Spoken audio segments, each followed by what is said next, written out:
خلقت الجن والإنس إلا ليعبدون ما أريد منهم من رزق وما أريد أن يطعمون إن الله هو الرزاق ذو القوة المتين.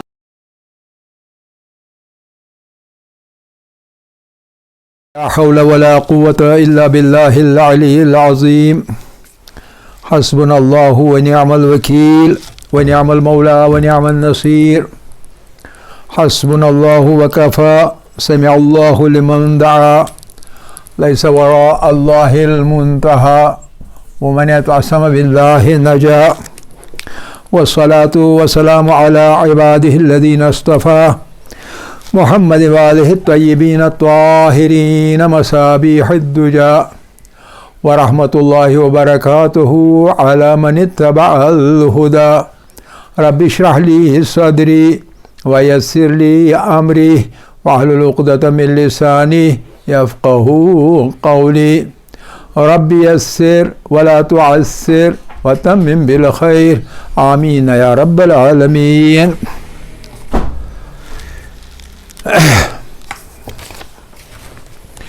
عزیزان گرامی، ہم نے اب تک احکام قبلہ میں سے ہم نے کہا تھا کہ احکام قبلہ جو ہے اس کو ہم نے یوں بیان کیا تھا، اس طرف قبلہ معلوم کرنے کے طریقے کیا ہیں، تو 1 2 3 اور 4 بتائے تھے، پھر یہاں 1 اور پھر 2 اور پھر یہاں 3، 1 2 اور 3 اور 3 کے اور 3 بنے گے 1 2 اور 3، یہاں تک ہم پہنچ گئے. کل ہم یہاں تک پہنچ گئے. عمومی 2 باتیں، پہلے قبلہ معلوم کرنے کے بارے میں 4 باتیں، اس کے بعد عمومی 2 باتیں، اور اس کے بعد نیچے ہم آئیں گے 1 2 اور 3، اور وہ ہے قبلہ رخ کیسے ہوا جائے، قبلہ رخ ہونے کی صورت. یہاں ہم لکھیں گے قبلہ رخ ہونے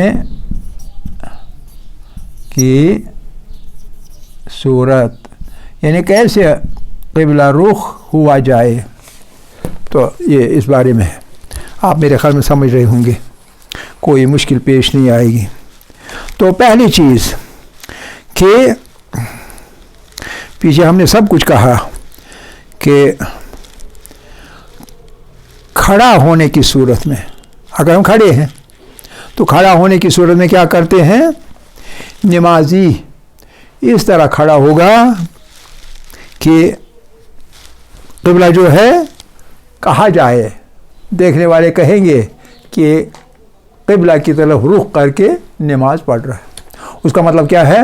اس کا مطلب ہے اس کا چہرہ بھی قبلہ کی طرف ہو، اس کا سینہ بھی قبلہ کی طرف ہو، اور اس کا پیٹ بھی قبلہ کی طرف ہو.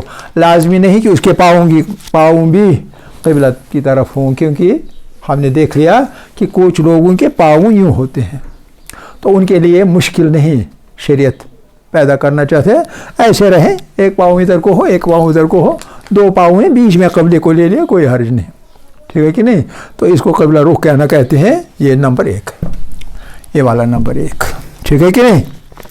پنجوں کا قبلہ رخ ہونا لازمی نہیں ہے، لیکن آپ کا چہرہ، آپ کا سینہ اور آپ کا پیٹ، 3 چیزیں قبلہ کی طرف ہو، اور دیکھنے والے کہیں کہ آدمی قبلہ کی طرف نماز پڑھ رہا ہے. کوئی یہ نہ کہے کہ اس کا قبلہ تو غلط ہے، اور وہ محسوس کرے کہ اس کو مجھے باخبر کرنا پڑے گا، آپ قبلہ رخ نماز نہیں پڑھ رہے ہیں، نماز باطل ہوگی، ٹھیک ہے کہ نہیں. تو لوگ کہنے چاہیے کہ یہ آدمی، یہ نمازی قبلہ رخ یعنی قبلہ کی طرف منہ کر کے نماز پڑھ رہا ہے. یہ پہلی صورت ہے قبلہ رخ ہونے کی، پہلی صورت. اور وہ یہ صحت جب مکمل ہو، کوئی پرابلم نہ ہو، تو اس صورت میں آدمی اسی طرح نماز پڑھ رہے. نمبر 1 ہے.